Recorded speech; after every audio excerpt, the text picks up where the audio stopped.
ask you, like the art world, it always seems to me the art world is looking for something new. Is that true, or is it, or are they? Well, I think the art world, I relate to the art world, and there's a lot of parallel things with the visual arts and music because I'm in both. I see both of them. Yeah, but you're like a Renaissance man.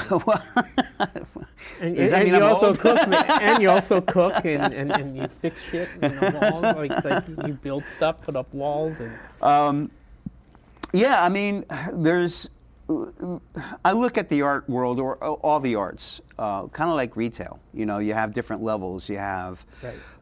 you know, back in the day we had Woolworths, then you have the Five and Dime, and then you have, you know, Macy's, and then you have, you know, Saks Fifth Avenue, and you just keep on going up. And there's different levels of consumption. Right. And with those different levels of not just consuming, there's different levels of quality. Yeah. And in the art world, you know, there's the high end of it. The argument has always been, well, it's been done before, so right. it's not anything innovative. Right. So it's not really anything to pay attention to, and that's the high end of the art world. That's been my experience. Right. And it's also with music. I mean, like, I can't tell you how many times when I was in high school. When AC/DC came out, it was just kind of like, what is that? Or when the Police came out, they were like, what kind of voice is singing? Like, whose voice is that for right. the Police? You know, it's like always something new or innovative. And I think while that's very important because we're moving forward, I think the one thing that it's done to train us is we're just looking for innovation. And sometimes there's artists as well as musicians and writers that are good at carrying the torch and saying, you know, this is what inspired me. I might not be giving you anything new per se, yeah. but this is our history as creative people, or as a culture. And I think that's just as important. Yeah. You know, to me, it's always been about quality in the end, whether you're being innovative or whether you're putting a twist on something that's been around for a while. I think the bottom line for any quality work of art or music is, does it touch you? Does right. it touch your audience? Exactly. I agree with that. It was always, my dad would say to me, there's two types of music, good and bad. Yeah. You know, music that moves you and music that doesn't. And then necessarily, and also, if it doesn't move you, doesn't necessarily make it bad. It just doesn't move you. That's what has always driven me crazy. It's like, if there's something that I don't like, I'm like, well, why don't I like it? I try to figure out why I don't like it, and why maybe I should like it. If someone's put the effort, and this is something that I've learned from my wife. She's said, stop being a snob.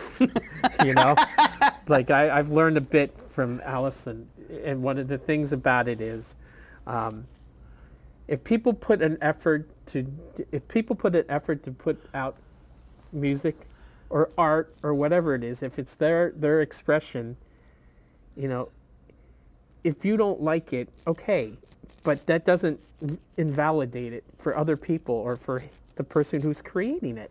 Right. I mean, the analogy I've always used is all the arts are a device for communicating, whether it's literature or music or the visual. Yeah. And it's a language, which means we need to know whether it's literal or if it's abstract, whether that language is speaking to you. Yeah. And that could be intellectually, spiritually, emotionally. Yeah. So I agree with you. Like I was actually in Red Bank a few weeks ago. I'm sorry. And I'm kidding. That's a bad joke. And it was in this place checking out the place to play. And happened to be there during late afternoon, so everybody was out of work getting their happy hour on. Yeah. And there's a group of businessmen sitting at a table behind me while I sat at the bar with Heidi, my wife. And I didn't know who they were talking about, but this one guy kept on saying, that person, they suck, the music is horrible, blah, blah, blah. And that's the only thing that he kept on saying. And I wanted to hear, well, why? Why do you think that person, quote unquote, sucks? And with you saying, like, you want to know why that music doesn't appeal to you, it speaks to your introspective aspect. Yeah, of, well, like I said, it's a long time coming. Right. I knew Allison was the influence on that. and I think that's like a general need for our society. Instead of seeing something that you don't agree with and attacking it, why don't we look at why we don't agree with it? And look at ourselves and say, well, why don't I agree with it? And then, you know, that chasm of difference becomes a little bit smaller. It might not be healed completely, but, you know.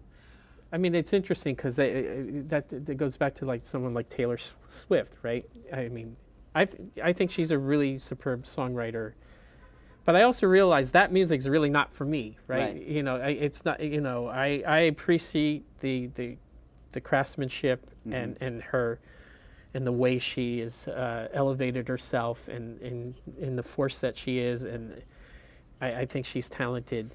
And I also know that is not music that I will ever relate to, because it's not even for me. It's not for me. So I get it, you know. So I appreciate it. I have a lot of respect for her. Yeah, I'm probably one of a small group of people that, as a Jersey boy, never got into Bruce Springsteen. Oh, well, welcome to the group. Well, welcome to the group. Welcome to the club. Welcome.